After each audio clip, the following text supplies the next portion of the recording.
on the morning show. Hey, it is about that time, man. Jeff Johnson got 3 things you need to know. Jeff, good morning. Good morning, good sir.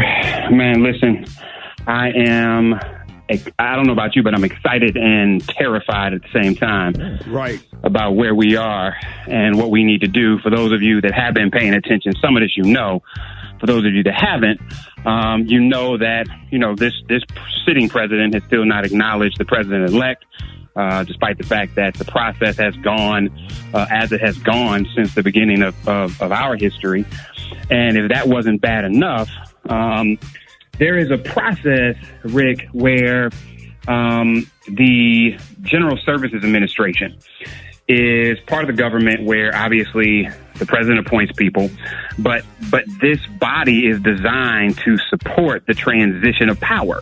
Right. And we have Emily Murphy, who was appointed by Trump, who is literally saying, Biden, I ain't giving you nothing. I'm not giving you budget that you actually have the right to.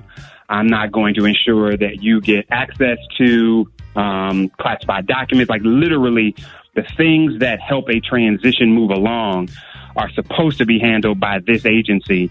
And literally she is saying there is not a winner in this election.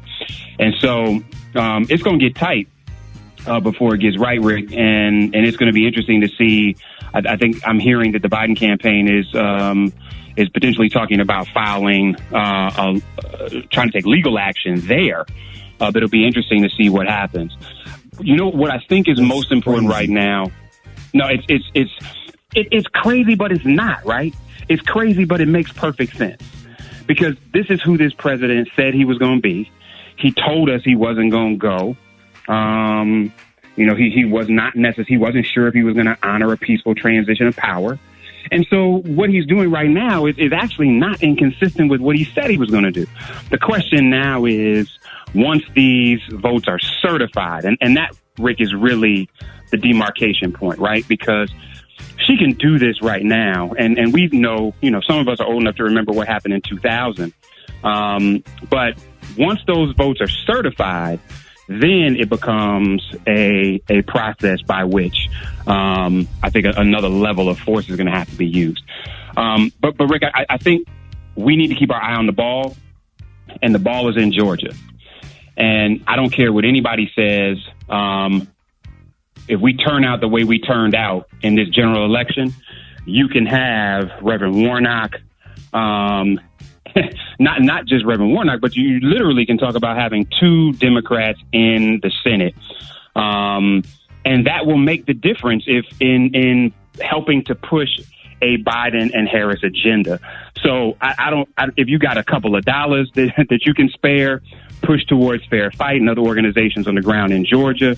Make sure all your family and them know what's going on in Georgia in this special election, this re-election.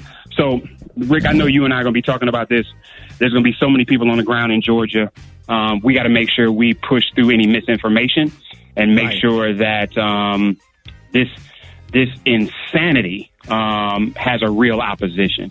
So that's what I got for you, Rick. Y'all can hit me at Jets Nation on all social media. We continue to fight this thing as long as we can. But again, Rick, your show and others continue to make sure some of our folks have information that they otherwise might not have had. So appreciate you, bro. No, man, appreciate you, Jeff. Thank you, man, so much for keeping us informed, man. So excited having you, man, especially during these times. Y'all be putting a lot of stuff in perspective that we don't even think about. Thank you so much. Absolutely, brother.